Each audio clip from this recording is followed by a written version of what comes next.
Hi, I'm JB with Moss Epoxies.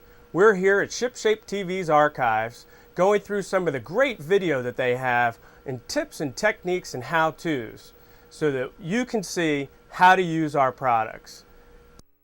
Good to see you, my friend. Good to see you again, John. You've been in on this from day one. Kind of take everybody through what we've done so far here. Well, what we had was a bunch of cracks and warping of the transom cap. And what happened was the original plywood cap was not sealed very well at all. It wasn't sealed with epoxy. In fact, it had a little bit of fiberglass mat on it, and that was about it. So what happened is we got a lot of rot. A lot of water got in there over the years and started to rot it out. We also had some hawse pipes, port and starboard, which were leaking water into there too. So we had to remove them.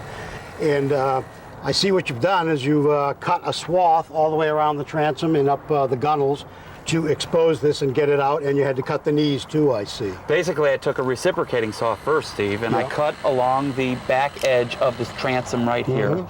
And I did cut underneath these knees in order to get that cover board off, and I wanted to examine the condition of the wood. I wanted to see what we were going to be dealing with.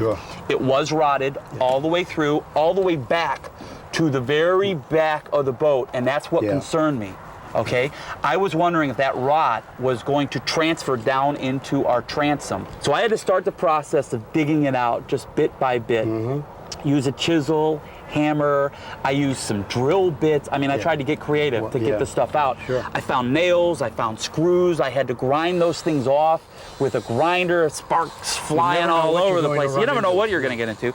But the fortunate thing here is that cover board was not encapsulated with epoxy resin, but the transom was. Oh, good. The manufacturer did that, so we're good on the transom. We have a very, very rock solid transom.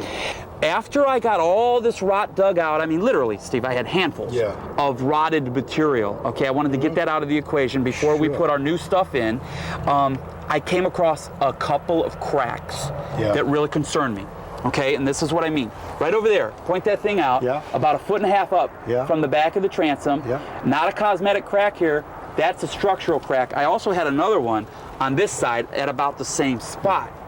And what was concerning me is it was at the same spot, and I didn't think it was coincidence. It was the inner liner, so it's not like it's a major structural point in the boat, but what's going on with this? Well, I took a much closer look at it, John, and you're absolutely right. It's the inner liner and it's fiberglass, so that's not going to be a problem to repair. But the previous owner had cut this out and stuck a piece of plywood in there with thickened epoxy and cabasol.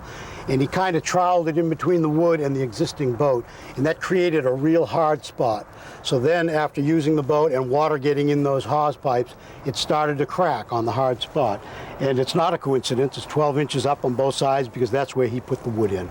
We can fix that easily, John, it's not a problem. Okay, well, I had to build these knees up before you got here today because I know we're going to be putting a new type of a cover board back over. And basically, remember, you know, that I had to scab these knees when I cut that original cover board out. But how I built these things up is I took a grinder and I ground the surface of this knee until I was down into some good, clean wood.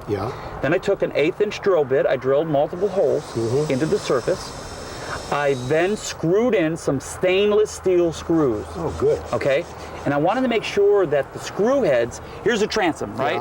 I wanted to make sure that the screw heads were just slightly below the top of that transom, okay?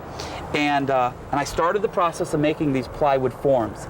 All I did was I took some paper, I extended the lines, I transferred it onto some plywood, screwed it all together.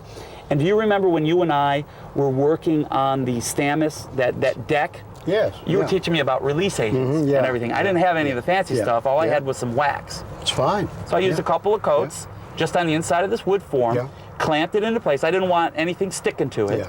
And then I made a real thick batch of epoxy, cabasol, and milled fibers. Real strong stuff. I was like mixing concrete. I mean, this stuff took a lot of mixing, took a lot of muscle to get that stuff up, but it was still pourable. And I kind of filled it into the forms, used an applicator, and I spread it